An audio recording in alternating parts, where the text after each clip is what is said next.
অবশ্যই আমরা 5ই আগস্টের আগে ফিরে যেতে চাই না। আমাদের মধ্যে মত পার্থক্য থাকবে, কিন্তু কোনোভাবেই সেটি যাতে মত বিভেদের পর্যায়ে চলে না যায়। মত বিভেদ হলে জাতিকে বিভক্ত করে ফেললে কি হতে পারে আমরা দেখেছি। আমাদের সমস্যা ছিল, আমাদের সমস্যা আছে। অবশ্যই আমরা 5ই আগস্টের আগে ফিরে যেতে চাই না।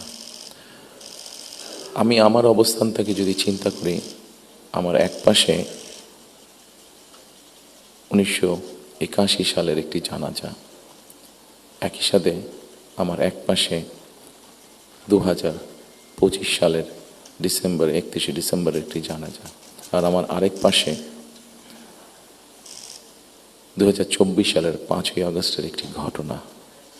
কাজে আমার মনে হয় এটি শুধু বোধহয় আমার একার জন্য নয়, যারা আমার দলের নেতা কর্মী সদস্য এবং সামগ্রিকভাবে পুরো দেশের মানুষের সামনে বোধহয় এই দুটি উদাহরণ বোধহয় সবচাইতে বাদ বিবেচনা করার জন্য সবচাইতে ভালো উদাহরণ, যে আসলে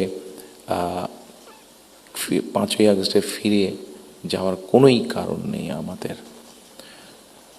প্রিয় উপস্থিতিবৃন্দ, হিংসা, প্রতিশোধ, প্রতিহিংসা একটি মানুষ, একটি দল বা যেভাবেই আমরা বিবেচনা করি, তার পরিণতি কী হতে পারে আমরা দেখেছি 5ই আগস্ট।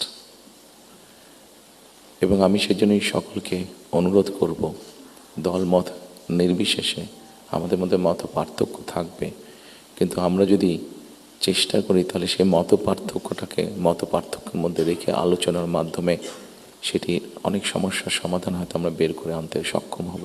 কিন্তু কোনোভাবেই সেটি যাতে মত বিভেদের পর্যায়ে চলে না যায়। মত বিভেদ হলে জাতিকে বিভক্ত করে ফেললে কি হতে পারে আমরা দেখেছি। আজকে সেই জন্যই অনেকের মুখে অনেক হতাশার কথা আমরা শুনি, কিন্তু তারপরেও আসার কথা হচ্ছে যে তাদের কাছে ভবিষ্যতের চিন্তাও আছে, ভবিষ্যতের পরিকল্পনা আছে। এখানে একজন বক্তা বলেছেন, পানির কথা বলেছেন। ওনার সাথে আমার কিছুদিন আগে কথা ছিল, ওনার সামনে আমি আরও বিষয় তুলে ধরেছি। আমার দেশে ফিরে আসার পরে আমি যে কবার আমার বাইরে যাওয়ার একটু বেশি সুযোগ হয়েছে, আমি সাভারে গিয়েছিলাম, আরও কয়েকটি জায়গায় গিয়েছিলাম। আমার কাছে মনে হয়েছে নতুন প্রজন্ম একটি গাইডেন্স চাইছে, নতুন প্রজন্ম একটি আশা দেখতে চাইছে। শুধু নতুন প্রজন্ম না, আমার কাছে মনে হয়েছে প্রত্যেকটি প্রজন্মই মনে হয় কিছু একটি গাইডেন্স চাইছে। আমরা যারা রাজনীতিবিদ করি, আমাদের কাছে হয়তো অনেক প্রত্যাশা, সকল প্রত্যাশা হয়তো বা পূরণ করা সম্ভব নয়, কিন্তু আমরা রাজনীতিবিদরা যদি 1971 সাল,